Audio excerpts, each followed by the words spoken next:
In today's video, we're going to discuss what to do if you're over 30 and broke.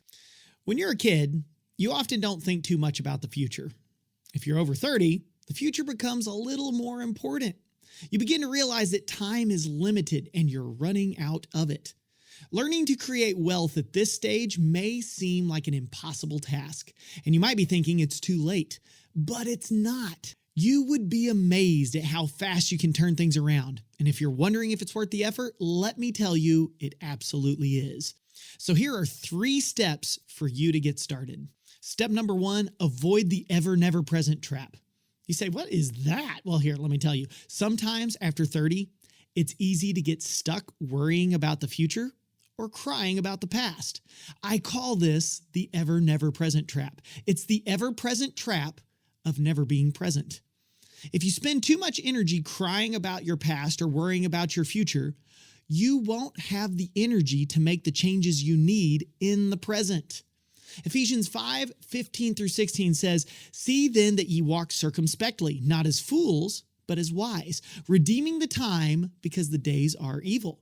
This verse means you need to be actively, presently looking for opportunities to buy back your time and make the most of your time because you don't know how much time you've got. If that doesn't scream be present, I don't know what does. So your first step is don't beat yourself up about making past mistakes or complaining about the mistakes of other people. But also don't get too anxious about making future mistakes either. Making mistakes is one of the most important parts of learning and growing. You can make fewer of them by adhering to God's word, but recognize that God can take your mess and turn it into a message. So don't worry. Be anxious for nothing. Avoid the ever never present trap and begin looking for opportunities that are in your life right now. You might be wondering, what kind of opportunities should you look for? We'll get to that in a minute. But before we do, you need to know step number 2. So that's step number 1, avoid the ever never present trap. Step number 2, if you're over 30 and broke, is focus on faith before finances. Now you might be thinking, okay, Dave, I need finances right now. And trust me, I get it. But most people think they have money problems when really they just have me problems. And me problems manifest as money problems all the time. Think about it. Some people struggle with money because of poor spending habits. That doesn't mean they need more money. It means they need to fix their spending habits. That's a me problem. Others struggle with money problems because they don't have a valuable enough skill set to make the money they need. You can't fix that problem with money. You have to fix it by acquiring new skill sets. So your money problems might just be me problems. What's the best way to fix your me problems? I believe it can all start with Psalm 46:10.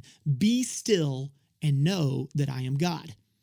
Another way to say this is stop everything and get in the presence of the eternally present God and learn something about Him. Did you know that this same chapter in Psalm starts with God is our refuge and strength, a very present help in trouble? Did you catch that? A very present help in trouble? 2 different verses in this same chapter, chapter 46, say, the Lord of hosts is with us. The God of Jacob is our refuge. You see, God is our ever-present God. He is the I am. And Deuteronomy 8:18 says, but thou shalt remember the Lord thy God, for it is He that giveth thee power to get wealth. So if God gives us the power to get wealth, then it stands to reason drawing near to Him might be an important step in having a financial turnaround. You say, well, wait, okay.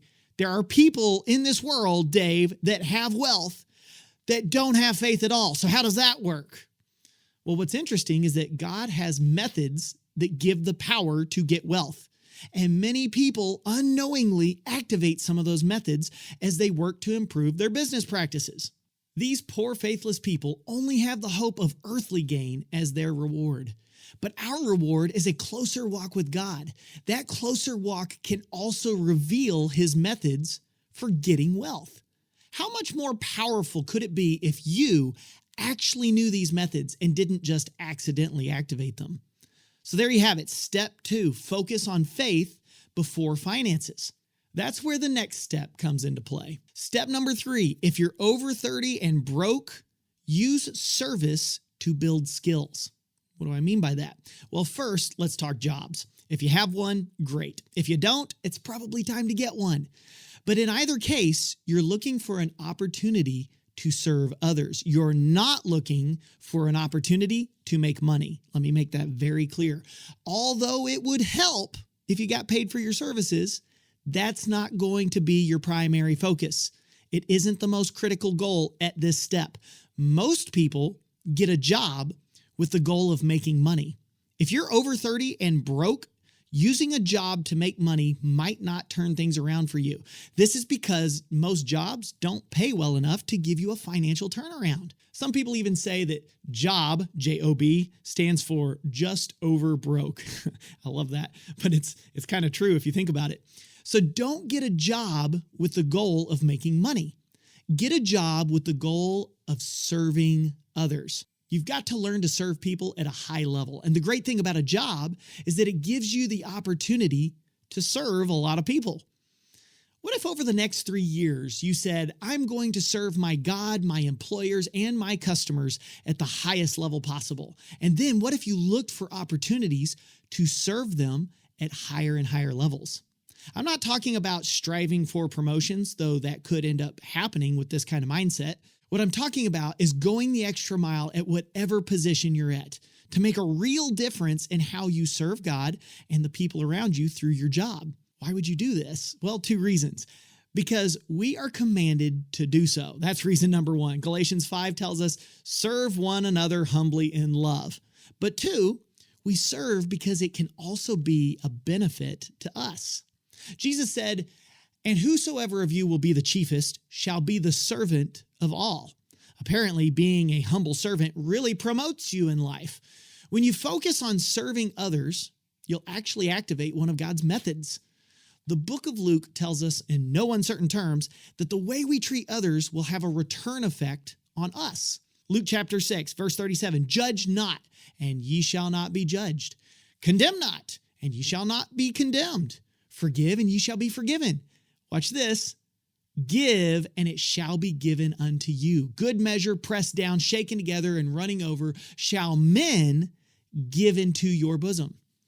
With the same measure that ye meet, withal it shall be measured to you again. In other words, the more you give of yourself, the more others will give of themselves back to you.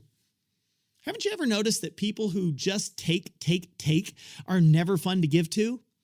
But then there are those people who are always sharing and giving and serving others. They are way more fun to give to. Give of yourself more by serving others, and you will find that others will give of themselves more to you. In business, serving others is how you become the guy that everyone trusts and wants to pay money to. Guess what? There's another massive benefit to serving. Serving others helps you better learn what they need. If you learn to solve other people's problems, you have the potential to get massive wealth. And the bigger the problem you can solve, the more valuable your skill set becomes. So that's step number 3, serve your way to valuable skill sets.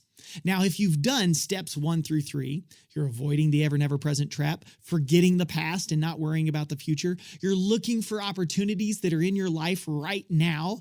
If you're focusing on faith before finances and learning more about God, who is your ever-present help in times of trouble, and what his methods are for getting wealth, if you're using service to build your skill sets and gaining trust of the people you serve, learning more about what they need so that you can serve them at higher and higher levels, then and only then are you ready for the 4th step, which is using trust to build treasure. Now you have become the person who has earned the right to charge a premium for the services you render. If you can charge more for your help, there's a good chance you won't be broke for long. But remember Ephesians chapter 4, it tells us neither give place to the devil. Let him that stole steal no more. Rather let him labor, working with his hands, that thing which is good, that he may have to give to him that needeth. Which means when you use service to build skill sets and trust to build treasures, You must always remember that the purpose of the treasure is to give you more opportunities to serve the people God puts in your life. Use the money, love the people. Don't love the money and use the people. If you're over 30 and broke, start with these steps and you will have the potential to change your life. That's it for today. If you enjoyed this video and you want to learn more, check out the links in the description below. We'll see you next time, and then we'll see you in the market.